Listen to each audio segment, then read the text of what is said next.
புதுமை பித்தனுடைய கதையில் ரொம்ப வறுமையில் இருக்கிற கணவன் மனைவி, ஆனால் வறுமையை வெளியில் சொல்ல முடியாதபடி ஒழிச்சிருக்காங்க.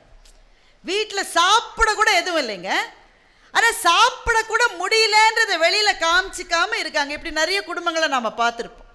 கஷ்டம் இருக்கும், வெளியில் சொல்லிக்க மாட்டாங்க. அன்றைக்கி வீட்டில் சாப்பிடக்கூட எதுவும் இல்லை. இந்த கணவன் மனைவிட்ட சொல்கிறான், என் ஃப்ரெண்டு வீட்டில் நவராத்திரி கொலு வச்சுருக்காங்க, அங்கே போனாக்க கட்டாயம் சாப்பாடு இருக்கும். அவன் கொலுவுக்கு வான்னு நம்மள்கிட்ட சொல்லியிருக்கான், நவராத்திரிக்கு போகிற மாதிரி போய் சாப்பிட்டு வந்துடலான்றான். அவனை விட அவளுக்கு ரொம்ப பசி. அவள் உடனே சந்தோஷமாக கிளம்புறான். அங்கே போய் உட்காந்த உடனே எப்போ சாப்பாடு கொடுப்பாங்கன்னு காத்துக்கிட்டு இருக்கான். இந்த நவராத்திரி கோலுக்கு வரவங்கள பாட சொல்கிறதுன்னு ஒரு கொடுமையான வழக்கம் இருக்குது. உடனே அந்த வீட்டில் கொலு வச்சுருக்கிறவங்க வசதியானவங்க, அவங்க சொல்கிறாங்க, நீ நல்லா பாடுவியா, ஒரு பாட்டு பாடு. பாடுற நிலைமையிலையா இருக்காவ, சோறு வேணும்னு இருக்கா. இருந்தாலும் என்ன சொல்ல முடியும், வெளியில் காமிச்சிக்க முடியாது. ஒரு பாட்டு பாடுறா, ரொம்ப நல்லா இருக்கே, இன்னொரு பாடு. அட பாவிகளா, எப்படா சோத்தை கண்ணில் காட்டுவீங்க. ரெண்டாவது பாட்டையும் பாடுறா. சரி பாடி முடிச்சாச்சு, சாப்பிட்லான்னு அவளுக்கு அப்பா அப்படின்னு இருக்கு. அந்த நேரத்தில் அந்த கொலு வச்ச வீட்டுக்காரம்மா இவகிட்ட சொல்கிறாங்க, ஆம்பளைகள்லாம் முதல்ல சாப்பிடட்டும், நாம் பரிமாறிட்டு நாம் அப்புறம் சாப்பிட்லாம்.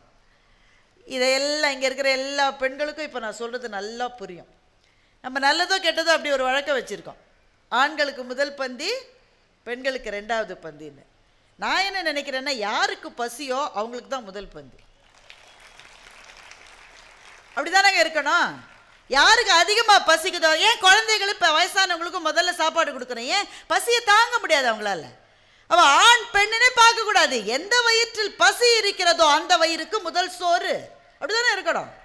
ஆனால் இப்படி ஒரு சம்பிரதாயம் இருக்குது. இந்த பொண்ணு சொல்லிதான், நானும் நீயும் சோறு போட்டுட்டு அப்புறமா நாம் சாப்பிட்லான்னு. பசியை பொறுத்துக்கிட்டு இந்த அம்மா சோறு போட வருது. அவங்க சோறு வைக்கிறாங்க, இந்த அம்மா நெய் கிண்ணம், வசதியானவங்க இல்லை, அதனால் நெய்யெல்லாம் உண்டு. நெய் கிண்ணத்துலேருந்து அந்த ஒரு ஸ்பூன் நெய்யை விட்டுக்கிட்டே வருது. அவளோட கணவன் உட்காந்துருக்கான், கணவனுக்கு நெய் போட வரா இவ.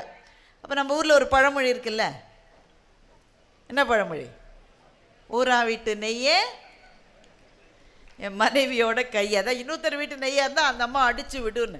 இவ போட போகிற போது ஒருத்தி சொல்கிறா, என்னம்மா ஊரா வீட்டு நெய்யே உன் பொண்டாட்டி கையேன்ற மாதிரி உங்கள் வீட்டுக்காரனுக்கு நிறைய போட போறியா. உடனே அவள் நின்றுடுறா. நின்றுட்டு, அதிகமாக போட்டால் தப்பாக சொல்லுவாங்க அப்படின்னு சொல்லி ஒரே ஒரு சொட்டு நெய்யை மாத்திரம் அவனோட இலையில போடுறான். ஒரு சொட்டு நெய் கரெக்டாக. அவன் இலையை பார்க்குறான், 2 சொட்டு விழுந்திருக்கிறது. அந்த 2வது சொட்டு நெய் அல்ல, அவள் கண்ணிலிருந்து வந்த கண்ணீர்.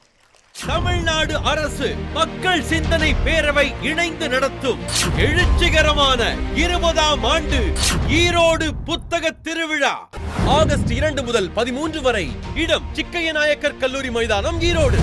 அறிவு வேள்விக்கு அணி திரள்வோம், அறிவை பொது உடைமையாக்குவோம். அனைவரும் வருக.